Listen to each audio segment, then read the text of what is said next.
আগামী জাতীয় সংসদ নির্বাচনে দেশের মোট ভোটারের প্রায় ৩০% তরুণ। সম্প্রতি ইসির তৈরি করা বয়সভিত্তিক ভোটার তালিকা থেকে এই তথ্য জানা যায়। তাই রাজনৈতিক বিশ্লেষকদের ধারণা, এবার সরকার গঠনে তরুণদের ভোট বড় ভূমিকা রাখবে। জুলাই গণ অভ্যুত্থানে তরুণরা জীবন মৃত্যুর সন্ধিক্ষণে দাঁড়িয়ে বাংলাদেশের জন্য এক নতুন ইতিহাস রচনা করে। ফ্যাসিস্ট সরকার পতনের আন্দোলনের সামনে সারিতে ছিলেন এসব তরুণ। আগামীতে রাষ্ট্র সংস্কার ও রাষ্ট্র কাঠামো পরিবর্তনে তরুণরা নিঃসন্দেহে গুরুত্বপূর্ণ ভূমিকা রাখবে। জুলাই গণ অভ্যুত্থানে গুরুত্বপূর্ণ ভূমিকায় ছিলেন জাতীয়তাবাদী গণতান্ত্রিক আন্দোলনের চেয়ারম্যান ববি হাজ্জাজ। হ্যালো বাংলাদেশের নিয়মিত আয়োজন রাজনীতির আলাপে আজ মুখোমুখি হয়েছেন তিনি। সাম্প্রতিক রাজনীতি সহ নানা বিষয়ে কথা বলেছেন এ তরুণ রাজনীতিবিদ। আজ দেখবেন দ্বিতীয় পর্ব। ঢাকা 13 আসন থেকে জোট সঙ্গী হিসেবে বিএনপি আপনাকে মনোনয়ন দিয়েছে, বাস্তবতা কি? এরই মধ্যে আপনি কি নির্বাচনী প্রচারণা শুরু করেছেন? জি, এটা বাস্তবতা। এগেন কথাটা একটু ভুল যে বিএনপি নমিনেশন দিয়েছে, জোট নমিনেশন দিয়েছে, জোটের নেতৃত্বে বিএনপি। সেই সেটা আমি বলছি জোট সঙ্গী হিসেবে জোট থেকে মনোনয়ন পেয়েছি আর কি। সো আমার ওই এগেন জোট সঙ্গী হিসেবে আমার পার্টি থেকে আরও দু একটা নমিনেশন ইনশাআল্লাহ খুব তাড়াতাড়ি আমরা জানাতে সক্ষম হব। এই মুহূর্তে যদিও যেটা কনফার্মড, স্পেশালি ঢাকা শহরকে আমরা জোটবদ্ধভাবে সবচেয়ে বেশি ফোকাস দিয়েছি। সো ঢাকা শহরে আমাদের জোটের যত প্রার্থী আছে, সেটা বিএনপি থেকে হোক, জোট সঙ্গে অন্য কোনো দল থেকে হোক, ঢাকা শহরের যতগুলো প্রার্থী সেটা অলরেডি অফিসিয়ালি অ্যানাউন্স করা হয়ে গেছে। সো ঢাকা শহরে আমিও যেহেতু প্রার্থী আছি, ঢাকা 13 গ্রেটার মোহাম্মদপুর, আদাবর, শেরেবাংলানগর থানা মিলিয়ে যে সিটটা আছে ওখান থেকে আমি প্রার্থিতা করছি, আমি প্রতিদ্বন্দ্বিতা করছি। এবং আমি আশাবাদী, যদিও মোহাম্মদপুর এলাকা ইতিমধ্যে আলোচিত হয়েছে সন্ত্রাস বা অনেক কিছুর বিষয়ে একটু আলোকিত হয়েছে পুরো বাংলাদেশে, এবং পজিটিভলি না, খুবই নেগেটিভলি। আমি আশাবাদী যে আমরা সেই জায়গার চেহারাটাও দৃষ্টান্তমূলকভাবে বদলাতে সক্ষম হব, এবং আমরা বাংলাদেশের জনগণকেও দেখাতে সক্ষম হব যে ধানের শীষ আগামীর বাংলাদেশ কিভাবে গড়তে চায়, কেমন সুন্দর বাংলাদেশ আমরা করব, সেটা একটা প্রেক্ষাপট ওই ঢাকা 13 মোহাম্মদপুর থেকে আমরা দেখাতে সক্ষম হব। সম্প্রতি নিষিদ্ধ ছাত্রলীগের এক কর্মী আপনার উপর হামলা চালানোর জন্য আপনার বাসায় ঢোকে। ধরা পড়ার পর জিজ্ঞাসাবাদে স্বীকার করে যে শেখ হাসিনার সরাসরি নির্দেশেই সেই হামলা চালাতে গিয়েছিল। শেখ হাসিনা কেন আপনাকে টার্গেট করেছেন? দেখেন, এই প্রশ্নের উত্তর তো আমি দিতে পারবো না। যারা ইনভেস্টিগেশনে আছেন, আমাদের আইনশৃঙ্খলা বাহিনীর যারা দায়িত্বে আছেন, তাদের সাথে আমার কয়েকবার কথা হয়েছে, এবং আমার ধারণা যে এমন না যে শুধু আমাকেই করা হয়েছে। তারা হয়তো এই যে আমরা যে নির্বাচনের দিকে যাচ্ছি, বাংলাদেশকে আবার সুন্দর বাংলাদেশ গড়ার যে প্রত্যয় আমাদের, এটাকে তারা ভঙ্গুর করতে চায়, তারা অস্থিতিশীলতা তৈরি করতে চায়। এবং এই অস্থিতিশীলতা তৈরি করবার জন্য একটা প্রাইমারি ইনগ্রিডিয়েন্ট হতে পারে যে দেশবাসী যাদেরকে চেনে, হয়তো পছন্দ করে, বা যাদের সম্বন্ধে কথা বলে, তাদের উপরে বড় কোনো আক্রমণ আনতে পারলে হয়তো পরিস্থিতি আরও অস্থিতিশীল হতে পারে। আমার মনে হয় সেই প্রচেষ্টা থেকেই হতে পারে যে আমার উপর আক্রমণের এই চেষ্টা। জুলাই গণ অভ্যুত্থানের 1 বছর পর এসে জনপ্রত্যাশা ও বাস্তবতাকে কিভাবে মূল্যায়ন করবেন? দেখেন, জুলাই গণ অভ্যুত্থান প্রথমত ছিল যেই টার্গেট নিয়ে, যে একটা স্বৈরাচারী সরকারের পতন, সেটা 5ই অগস্টে আমরা সক্ষম হয়েছি। সো এটার পর আর এটা নিয়ে আর আলোচনার দরকার নেই, আমরা সক্ষম। বাকি আপনি বলতেই পারেন যে আমাদের এর সাথে নিশ্চয়ই এক একজনের এক একটা অনেক স্বপ্ন ছিল। যেমন আমার স্বপ্ন ছিল সুন্দর গণতান্ত্রিক বাংলাদেশ ব্যবস্থা তৈরি করব। আমাদের যত প্রতিষ্ঠানগুলো আছে, সরকারি প্রতিষ্ঠান, ইনস্টিটিউশন যেগুলোকে আমরা বলি, সেগুলোকে আমরা খুব তাড়াতাড়ি আরও শক্তিশালী করব। আমাদের অর্থনৈতিক অবস্থানের উন্নয়ন আনব। গত 14 মাসে অন্তর্বর্তীকালীন সরকার এই কাজগুলো করতে পারে নাই।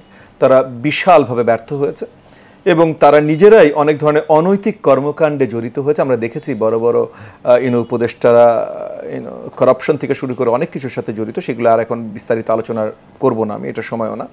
তবে সেই জায়গা থেকে আমরা আশাহত হয়েছে।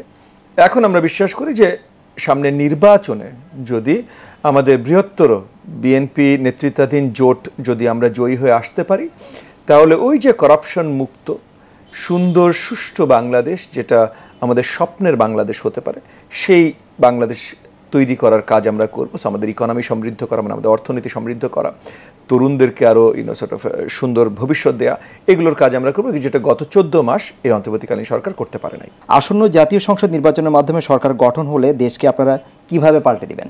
আপনারা যখন জয়ী হবেন তখন কি পরিবর্তন দেখবে বলে আপনি মনে করছেন? এটা আসলে লম্বা আলোচনা, বাট যেহেতু আপনি জিজ্ঞেস করেছেন আমি ছোট্ট করে উত্তর দিতে চেষ্টা করব। প্রথমত বড় আঙ্গিকে আমাদের জোটের তরফ থেকে, বিএনপির নেতৃত্বে আমাদের জোটের তরফ থেকে 31 দফা দেওয়া হয়েছে যে বড় আঙ্গিকে পুরো দেশব্যাপী আমরা কী কী চেঞ্জেস আনবো। এর বাইরে কিন্তু আমরা 100 দিনের একটা ফুল ডিটেইলড প্ল্যান পাবলিশ করেছি।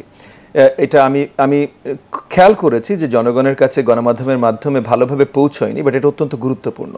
বিকজ এই 100 দিনে আমরা অর্থনীতি কিভাবে বলিষ্ঠ করব, মানে প্রথম 100 দিন, আমরা প্রথম 5 বছরের কথা বলছি, হ্যাঁ জয়ী 100 দিনের ভিতরে 100 দিনের ভিতরে আমরা আমাদের অর্থনীতি কিভাবে বলিষ্ঠ করব, আমাদের স্বাস্থ্য ব্যবস্থায় কী কী ইমিডিয়েট চেঞ্জেস আনবো, আমাদের সরকার পরিচালনায় কী কী ইমিডিয়েট চেঞ্জেস আনবো, আমাদের আইন শৃঙ্খলা বাহিনী ব্যবস্থায় কী কী ইমিডিয়েট চেঞ্জেস আনবো, এরকম অনেক গুরুত্বপূর্ণ জিনিস প্রথম 100 দিনেই আমরা বড় বড় কী কী করবো এগুলো বড় তালিকা আমরা আমাদের জোটের পক্ষ থেকে, বিএনপি নেতৃত্বাধীন জোটের পক্ষ থেকে আমরা দিয়েছি।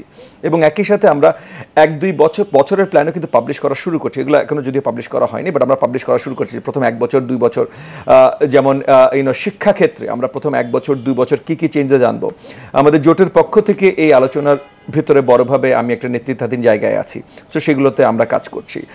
হেলথ কেয়ারে কী কী আনবে, আমাদের দেশের অনেক মানে পাবলিক হেলথ থেকে শুরু করে আপনার চিকিৎসা বিজ্ঞানে অনেক স্বনামধন্য ব্যক্তিবর্গ আছেন যারা নিয়ে এই প্ল্যানটা তৈরি হচ্ছে। প্রথম 1 বছর 2 বছরে কী কী ল্যান্ডমার্কস আমরা হিট করব, পুলিশিংয়ে, সো সব জায়গায় এই জিনিসগুলো আছে। 100 দিনেরটা আমরা অলরেডি দিয়ে দিয়েছি এবং প্রথম 1 বছর প্রথম 2 বছর পুরো টার্গেটগুলো খুব শীঘ্রই আপনাদের সামনে চলে আসবে। সো পরিষ্কার আপনারা দেখতে পারবেন যে আমরা কী করবো, কীভাবে করবো। যেমন প্রথম 100 দিনে আমরা ইনভেস্টমেন্ট কীভাবে বাড়াবো, আমরা এনআরবি মানে আমাদের নন রেসিডেন্ট বাংলাদেশ, আমাদের রেমিটেন্স ওয়ার্কার থেকে শুরু করে বিদেশি যেসব আরও স্বচ্ছ ব্যবসায়ী বাংলাদেশের আছেন তাদের কাছ থেকে ইনভেস্টমেন্ট কীভাবে আনবো, আমাদের লোকাল ব্যবসায়ীদের কীভাবে আমরা আরও উৎসাহিত করব তারা যেন তাদের বিদেশি বন্ধুদের কাছ থেকে আরও ইনভেস্টমেন্ট আনতে পারে। আমরা বিওআই মানে বোর্ড অফ ইনভেস্টমেন্টে কীভাবে আমরা স্ট্রিমলাইন করতে পারি যেন বিদেশি ইনভেস্টমেন্ট আরও তাড়াতাড়ি আসতে পারে, সেগুলোতে স্বচ্ছতা আনবো। মানে বুঝেছেন, মানে 100 দিনের পুরো প্রোগ্রাম এগুলো আমাদের দেওয়া আছে। সো এমন না যে আমরা শুধু বলছি না সুন্দর অর্থনীতি করবো, না ভাই, আমরা এক্স্যাক্টলি বলছি কীভাবে করবো। এমন না আমরা বলছি 10 লাখ চাকরির ব্যবস্থা আমরা প্রথম 100 দিনে করবো, আমরা বলছি এক্স্যাক্টলি কোন কোন সেক্টরে কীভাবে করবো সেগুলো কিন্তু আমাদের 100 দিনের প্ল্যানে দেওয়া আছে। এই যে জিনিসপত্রের ঊর্ধ্বমুখী দাম, এই ব্যাপারগুলো আপনারা কিভাবে দেখবেন? ইতিমধ্যে প্ল্যান তৈরি আছে, আমরা এখন করতে পারছি না ভাই, আমরা তো সরকারের দায়িত্বে নেই, কিন্তু আমরা পরিষ্কার জনসম্মুখে বলে দিচ্ছি যে আমরা এইভাবে করব। মানে একটা আছে না আমাদের দেশের জনগণ, এবং তাদেরকে আপনি দোষারোপ করতে পারবেন না। শেখ হাসিনা এটা করেছে, এর আগে অনেকে করেছে, ইভেন কি এই অন্তর্বর্তীকালীন সরকার করে এসেছে গত 14 মাস ধরে, যে জনগণকে অনেক মিথ্যা প্রমিস দিয়েছে, এইটা করে ফেলবো ওইটা করে ফেলবো, করার সময় আসলে কিচ্ছু করে নেই।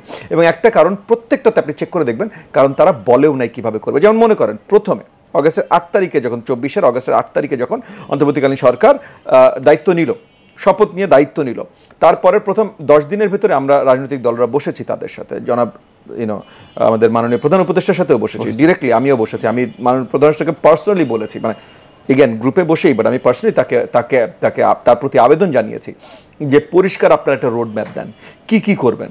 1 বছর পর নির্বাচন দিবেন, তাহলে নির্বাচন যে 1 বছরে দিবেন কীভাবে দিবেন, রোড ম্যাপ দেন।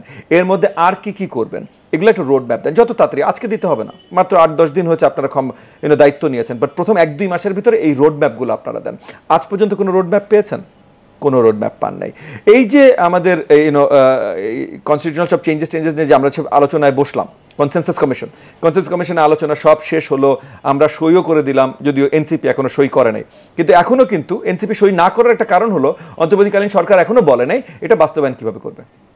এটা সিম্পল কথা ভাই, যে যেটা কিন্তু আলোচনা হয়ে গেছে, যে যেগুলো কনস্টিটিউশনাল না সেগুলো প্রজ্ঞাপন আমরা অর্ডিন্যান্স দিয়ে করে ফেলছি, হ্যাঁ, আর যেগুলো কনস্টিটিউশনাল সেগুলো গণভোটে চলে যাচ্ছে, হয়ে গেল তো, এই কতটুকু শেষ, এটাই একটা কাগজে লিখে দিলে এটা হয়ে গেল, এটা ওনারা লিখছেন না। মানে এই যে রোড ম্যাপগুলো গুরুত্বপূর্ণ তো ভাই। আপনি বললেন, আপনি আপনার বাসায় যে আপনার গৃহিণীকে বললেন যে শুনো, তুমি এই আমাদের 1200 স্কোয়ার ফিট ফ্ল্যাটে তোমার পছন্দ হচ্ছে না, তোমাকে আগামী মাসে আমি 2500 স্কোয়ার ফিট ফ্ল্যাট এনে দিব। এখন 2500 স্কোয়ার ফিট ফ্ল্যাট এনে দিবেন, এটা স্বপ্ন আপনি গৃহিণীকে দেখালেন না, মিসেসকে দেখালেন, কিন্তু কিভাবে এনে দিবেন এটা না বললে সে বিশ্বাস করবে না। তাহলে আপনি বললেন যে না দেখো, আমি এত টাকা ইনভেস্ট করেছি, এই ইনভেস্টমেন্ট গতবারও এত ফেরত আসছিল, সো এত আমার সেভিংসে আছে, এই নতুন ইনভেস্টমেন্টে এতটা আমি আশা করছি আসবে, সো এতখানি অলরেডি আছে, অতখানি আসলে এই টাকা দিয়ে আমি 2500 স্কোয়ার ফিটের ফ্ল্যাটটা কিনে নিব বা নতুন ওই সাইজের ফ্ল্যাট ভাড়া নিব। তাহলে একটা রোড ম্যাপ আছে, আপনার স্ত্রীও বিশ্বাস করতে পারেন আচ্ছা একটা সম্ভাবনা আছে। কিন্তু শুধু যদি একটা মুখের কথা বলবেন, তাহলে তো ওই যে আপনার ছোট বাচ্চা 5 বছরের বাচ্চা বললো বাবা একটা প্লেন চাই, বললে হ্যাঁ বাবা কিনে একটু বড় হোক কিনে দিব না, একটু ওই টাইপের গল্প হয়ে গেল।